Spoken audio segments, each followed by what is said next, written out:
Hello friends, welcome to UGC EPG Pathshala. I am Professor Masood Ahsan Siddiqui from Department of Geography, Jamia Millia Islamia. Today we have to discuss about the map designing aspects.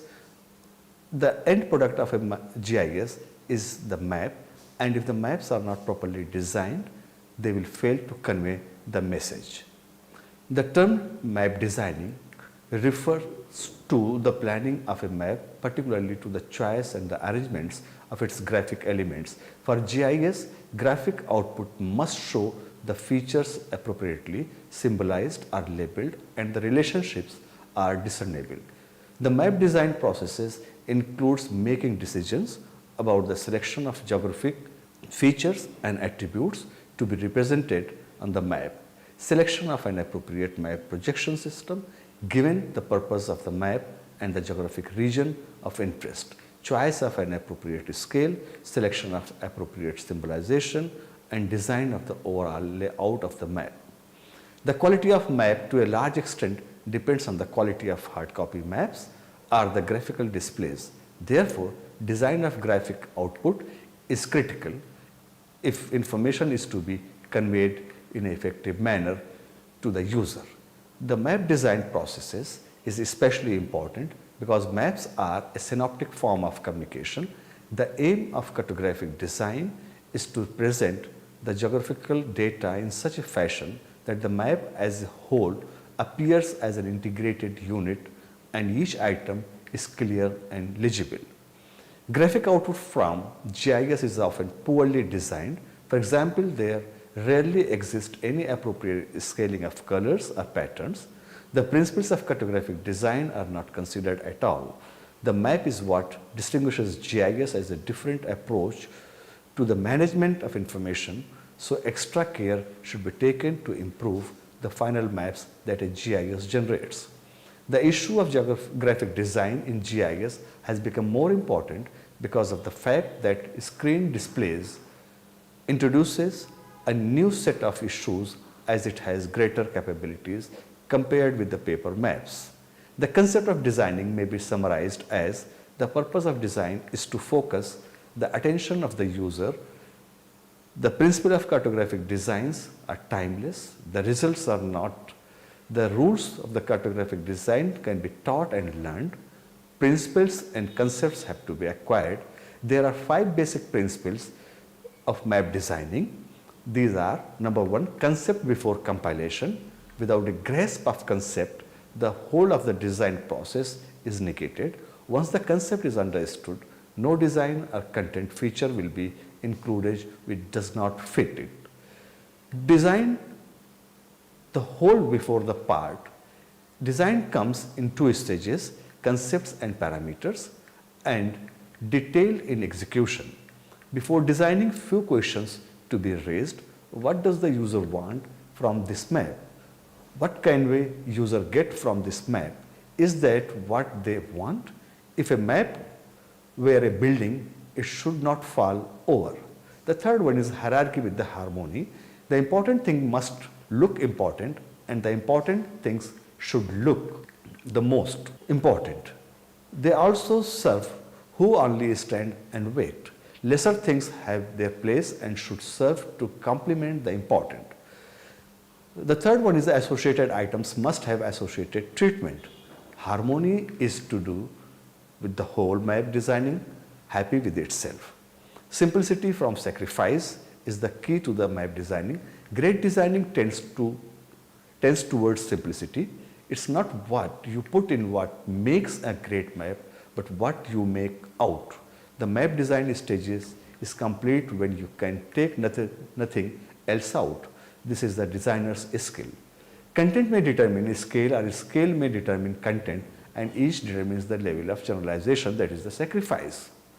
Maximum information at minimum cost is how much information can be gained from this map at a glance. Functionality, not utility. Design makes utility functional. All designs are a compromise. The spark which makes a map special often only comes when the map is complete. The last one is engage the emotions to engage the understanding. Design with the emotions to engage the emotions. only by feeling what the user feels can we see what the user sees. Good designers use cartographic fictions, cartographic impressions, and cartographic illusions to make the map. The image is the message. Good design is a result of the tension between the environment, the facts, and the designer. Only when the reader engages the emotions, the desire, will they be receptive to the map's message. Design uses aesthetic, but the principles of aesthetic are not those of design. An important thing is to be discussed over here is the elements of a map design. The features, symbols, and text, their relative placements, and the process of choosing the data to be placed on the map, given the information to be conveyed, and the audience for which it is intended, balance, contrast, etc. are the key elements of map designing. The proper design for other types of geographic information, charts, graphs, etc. can be considered as a subset of proper map design. Some elements are found on almost all the maps, no matter what the theme. Others depends heavily on the context in which the map will be read. The best GIS database so may be a failure if it cannot be displayed effectively. The figure 1 shows the elements of the map design. These are the contrast I have already mentioned. Contrast is a visual element that determines sharpness of the map. Contrast may be achieved by varying the appearances of the lines, shapes, size, patterns, color, intensity, and directions. A map has a number of linear features such as coastlines, rivers, railway lines, roads, and various political boundaries. In order to distinguish them, it is necessary to vary their characters, shape, size, patterns. Visual contrast can be based on any of the graphic variable through visual contrast, though visual contrast is necessary and can enhance the interoperability of the map, but too much visual contrast can detract from the clarity and order of the map. Pattern is also important. Patterns are composed of dots, lines, or combinations. Every pattern has texture, which is the spacing of the marks, usually specified by the number of lines, dots per inch. The greater the number, the finer is the texture. Number 2 is the arrangement, which refers to the relationship of the positioning of the marks, such as parallel lines, cross-hatched, arrangements of dots. It must be noted that while placing dots, don't follow any defined pattern.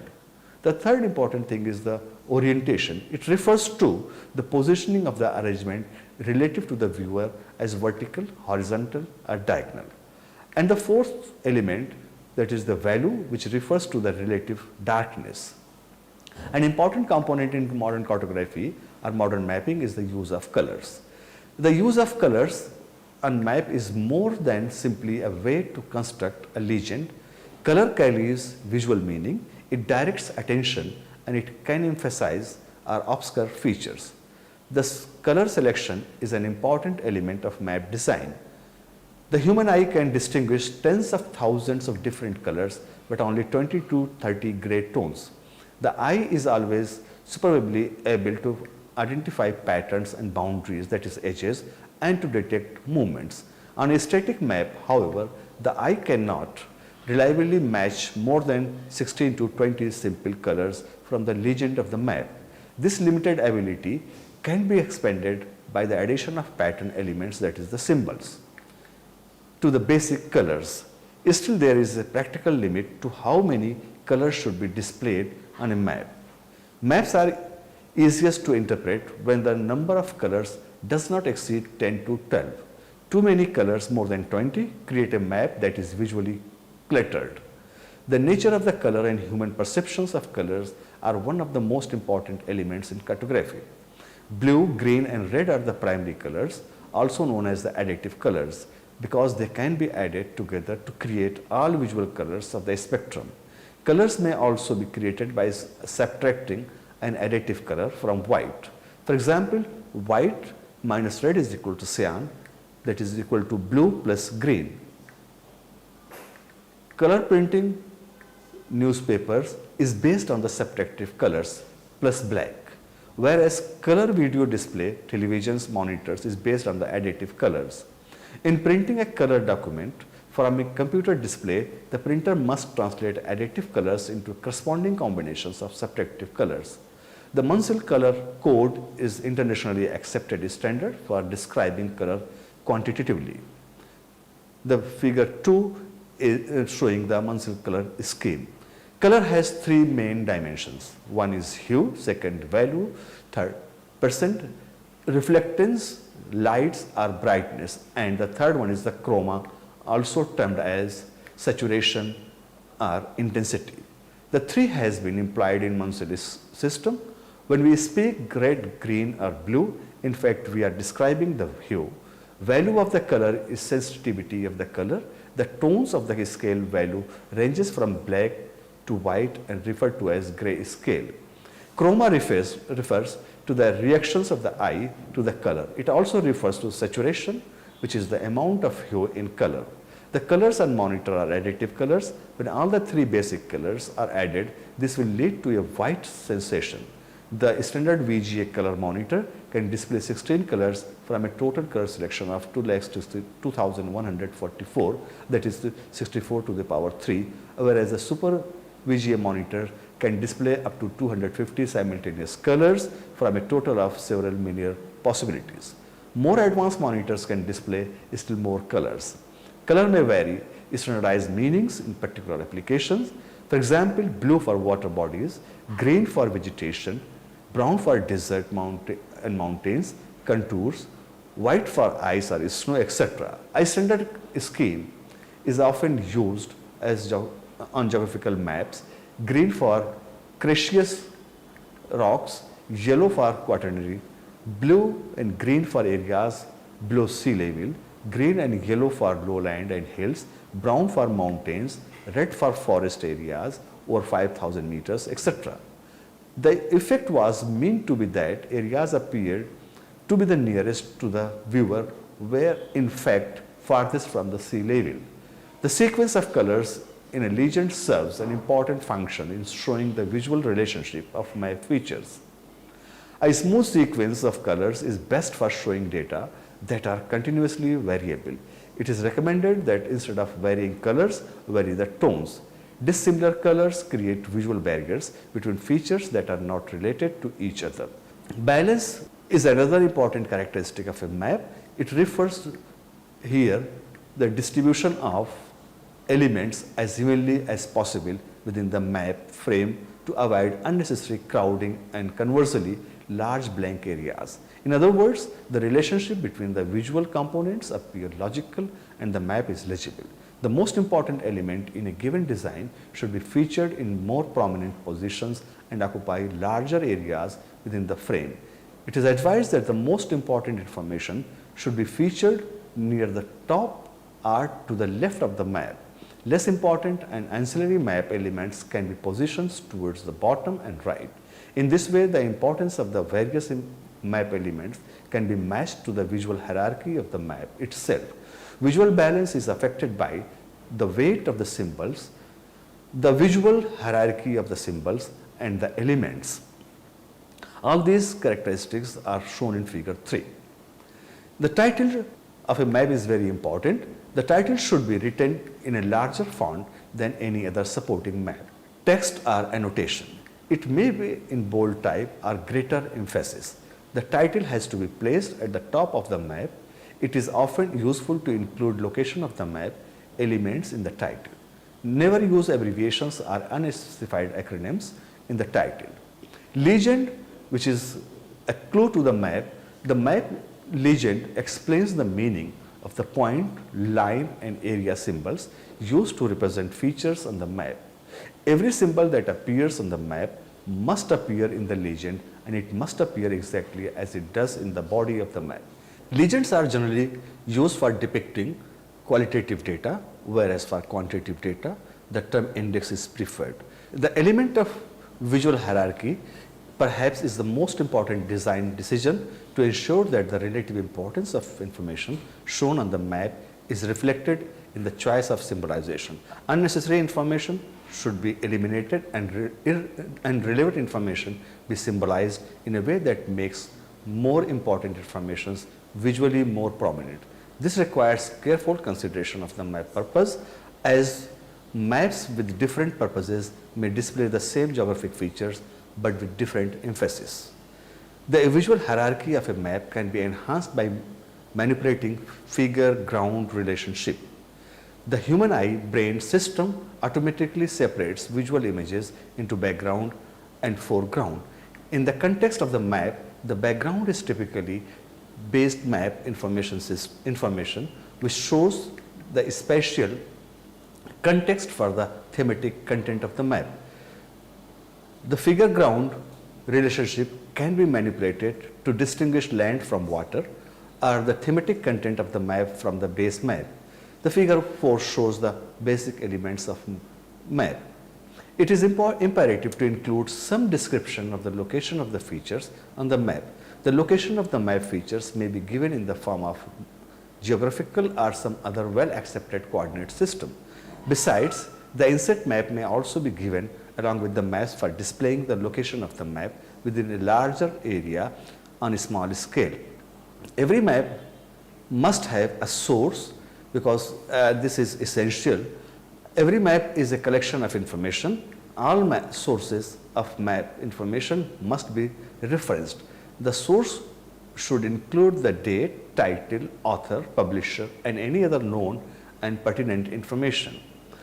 Projection systems, as discussed in some other topics, that it is essential and almost all printed outputs of the geographic data is projected onto a flat surface. Since this transformation results in some kind of distortion, it is mandatory that the projection system must be mentioned so as the type and the distortions can be assessed. The statement on the projection should include the name of the projection, central meridian, zone lines of tangency, the datum, and spheroid. In the case of large scale maps which covers a small area, the map projections may be omitted from the map. On every map there are written components, and these are being differentiated on the basis of the size and the characteristics of the text. The text, their stress, their position highlights the significance of the particular feature. There are several text characteristics that can be manipulated by the map designer. Text style is commonly used to distinguish between different types of features. For example, upright characters are generally used to represent land features, while italics are often used to label water bodies. The form of text characters can be used to indicate the relative importance of features. Form refers to the text fonts. Although there are many fonts available, they can be grouped into two broad classes, serifs and sans serifs. Serifs are semi-structural details on the ends of the sum of the strokes that make up letters and symbols, also known as Roman. The figure 5 shows the serif letters. Sans serif fonts are the simplest.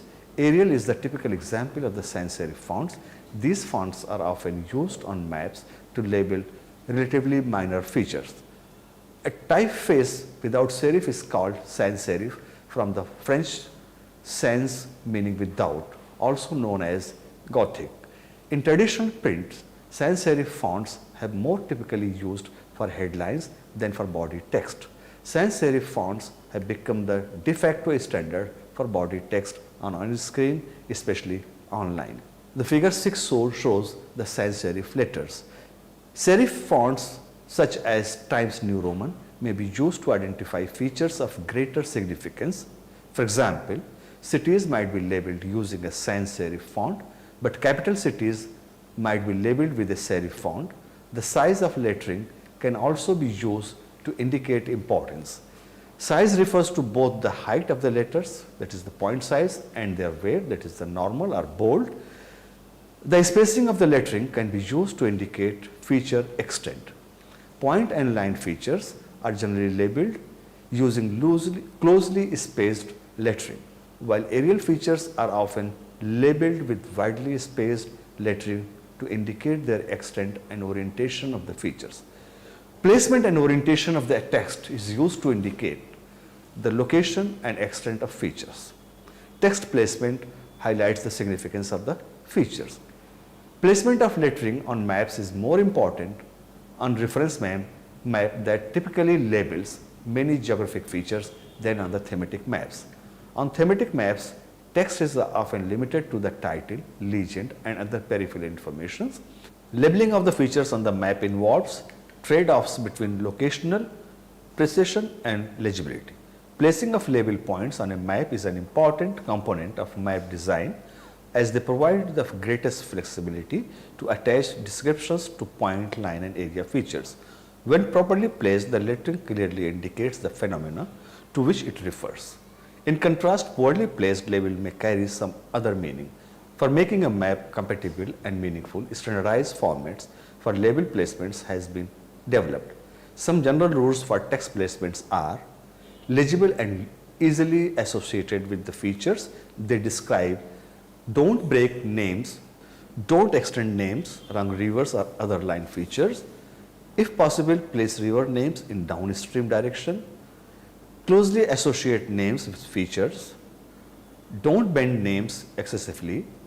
Place so as to show the extent of the features. Reflect the hierarchy of features by the use of different font sizes. Not be densely clustered nor evenly dispersed. All these are shown in figure 7. Names should be either entirely on the land or on the water. Lettering should generally be oriented to match the map orientation. That is, it must be parallel to the upper and lower edge of the map for the large scale and parallel with the parallels for the small scale maps. In case of conflict between lettering and data, the data should be interrupted, not the names. Care must be taken that there is no overposting, that is overlap, though labels must be positioned to avoid overposting but without destroying the eye's ability to associate labels with appropriate features. For point labeling, there are certain rules. Optimum position for a label is above and to the right of the point. Below and to the right is less acceptable. The least acceptable position is to the left and the below of the point. Label can be turned non-horizontal if necessary, but only by a small amount. Figure 8a shows the point labeling procedures. Polygon labeling. Labeling of polygons within automated mapping is difficult and challenging programming problem. The label should be central to the feature, may be reoriented or curved to fit the feature. In some cases, the label may be connected with the features by an arrow. Another way of labeling is the diagram labeling. Labeling of the diagram is generally a matter of trial and error. Search for feasible positions for a rectangle wholly enclosed in the polygon. The ratio of the width to the height should be as high as possible. If the nature of the data suggests the shape of the graphic, follow that suggestion. Otherwise, move towards horizontal graphics about 15% wider than tall. While mapping, always follow the traditional cartographic symbols and colors. For example, water in blue color, forest as green, contours in brown, grid lines in purple, cropped areas as yellow, etc. By straying from these traditional methods of symbolization, the map may be misinterpreted. Thank you very much for your patience.